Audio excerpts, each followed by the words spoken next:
माननीय अध्यक्ष महोदय,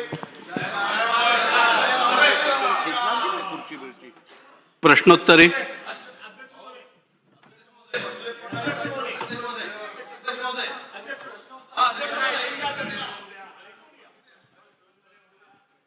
सन्माननीय अध्यक्ष महोदय,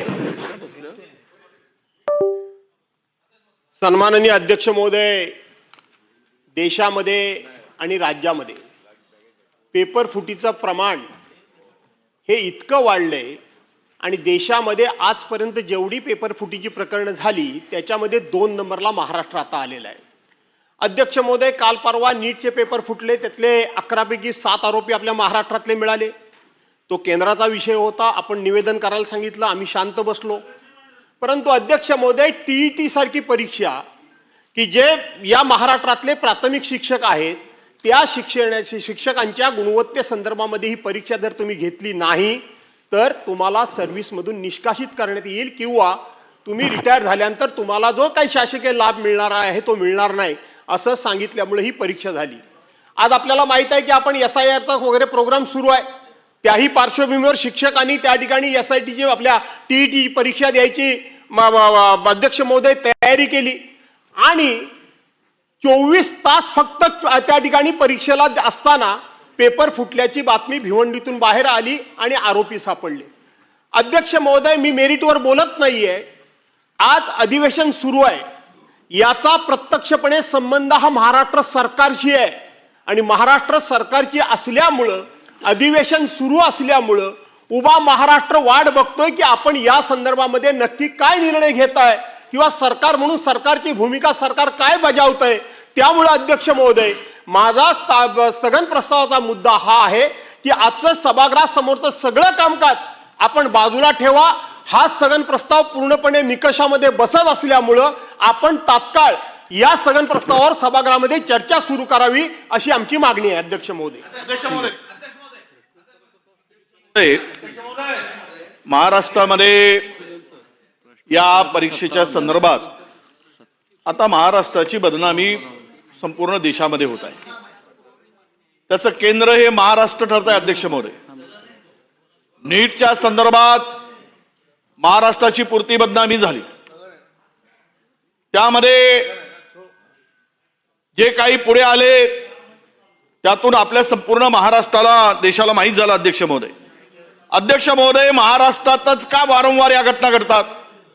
तो नीटचा असू दे, TETचा असू दे, हे पेपर फुटीचे प्रकरण महाराष्ट्रातच का वारंवार होतात? हे कुठं कमी पडतंय सरकार? सरकार या परीक्षा पारदर्शी घेण्यामध्ये सरकार कमी पडतंय का? सरकारची यामध्ये खरं म्हणजे या सरकारला ह्या परीक्षा नीट घेता येत नाही का असा प्रश्न विद्यार्थ्यांमध्ये. 6 लाख विद्यार्थी या परीक्षेची तयारी करतात, आपले शिक्षक करतात आणि 6 लाख शिक्षकांनी तयारी केल्यानंतर याचे धागेदोरे आता मी काही माहिती घेतली. अध्यक्ष महोदय, यामध्ये पारदर्शकपणे जर चौकशी झाली अध्यक्ष महोदय तर मला वाटतं की हा कोण सावरीकर आहे, कोण आहे हा? क्रिस्टलचं नाव का पुढे येतंय?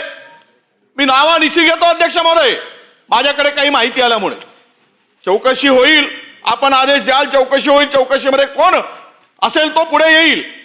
परंतु महाराष्ट्रामध्ये वारंवार या ज्या घटना घडतायत आणि विद्यार्थ्यांमध्ये असेल, शिक्षकांमध्ये असेल, असुरक्षेची भावना निर्माण झाली. अध्यक्ष महोदय, 6 लाख शिक्षक आता आणि नीटचे आपण पाहिलंय, यातून यामध्ये 2018 मध्ये सुद्धा याच TET घोटाळ्यातील आरोपी अभिषेक सावरीकर होता. अध्यक्ष महोदय, त्याला नंतर तो सत्ताधारी पक्षामध्ये सन्मानाने प्रवेश घेतला, यांनीच घेतला. म्हणजे इकडे आरोप, इकडे घोटाळे करायचे, आयुष्य उद्ध्वस्त करायचं तरुणांचं, शिक्षकांचं आणि विद्यार्थ्यांचं, आणि परत सन्मानाने दुसऱ्यामध्ये याला प्रवेश द्यायचा. थोडी तरी चौकशी करून दिली गेली पाहिजे. माझा विषय तो नाही अध्यक्ष महोदय राजकारणात, पण आपल्याला विनंती आहे की यामध्ये सरकारच्या भूमिकेवर आता प्रश्नचिन्ह निर्माण झालाय. हे सर्व घोटाळे काही सरकारच्या पुरस्कृत होत आहेत का अशी चर्चा आहे. म्हणून सरकारने आपली भूमिका ठामपणे इथे मांडली पाहिजे. हे कुणाची चूक आहे, याचे धागेदोरे कुठपर्यंत गेले आहेत? हे पेपर या राज्यामध्ये तयार केले का? कदाचित हे पेपर बाहेर राज्यामध्ये गेले असतात.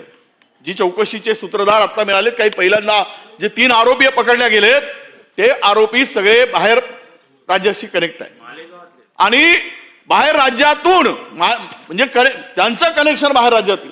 कदाचित राज्यामध्ये आपण पेपर तयार करू शकत नाही, हे पेपर छापले तयार होऊ शकत नाही, बाहेर राज्याची मदत घ्यावी लागते का याच्यासाठी?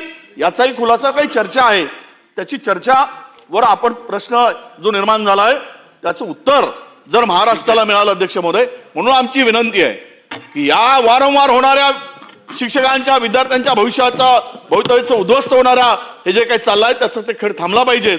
आणि त्यामुळं प्रश्नोत्तरे आहेत, पण त्यापेक्षा या राज्यातील 6 लाख शिक्षकांचा प्रश्न आहे, हजारो विद्यार्थ्यांचा प्रश्न आहे वारंवार पेपर फुटीमुळे.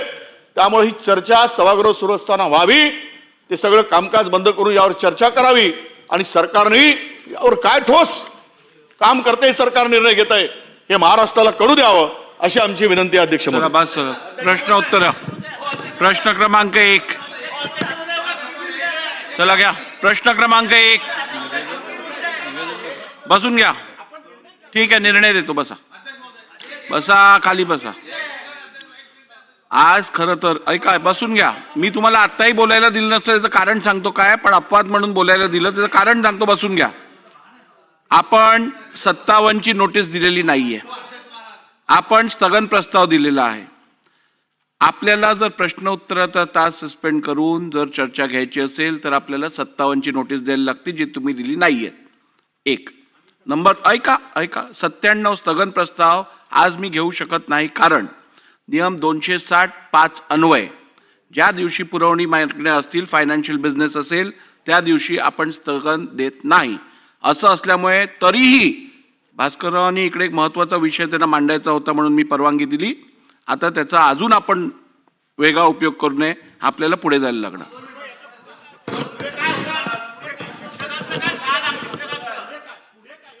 या दिलेली माहिती गंभीर दिसून येते. शासनाने दिलेल्या माहितीची नोंद घेऊन उचित कारवाई करावी.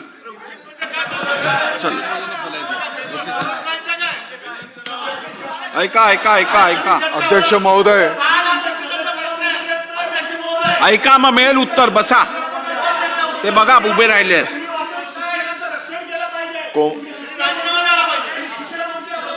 भास्करराव, कोणालाही गप्प करण्याचा विषय नाही. अध्यक्ष महोदय, टीईटीच्या परीक्षेच्या संदर्भामध्ये जो काही मुद्दा या ठिकाणी उपस्थित झालेला आहे, शासनाने, माननीय मुख्यमंत्री महोदय, माननीय उपमुख्यमंत्री महोदयांनी या बाबीची गंभीर दखल घेतलेली आहे. आपल्या सगळ्यांना माहिती आहे की या संदर्भामध्ये SIT पण या संपूर्ण तपासासाठी गठीत करण्यात आलेली आहे आणि आजच चला बसून या घ्या. संदर्भात मंत्री बोलतायत, बसून घ्या. आपण सभागृहामध्ये केलं जाईल. बोलतायत ते प्रश्न.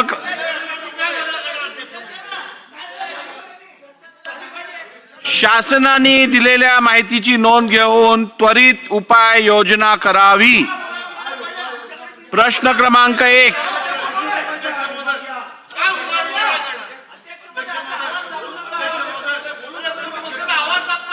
प्रश्न क्रमांक 1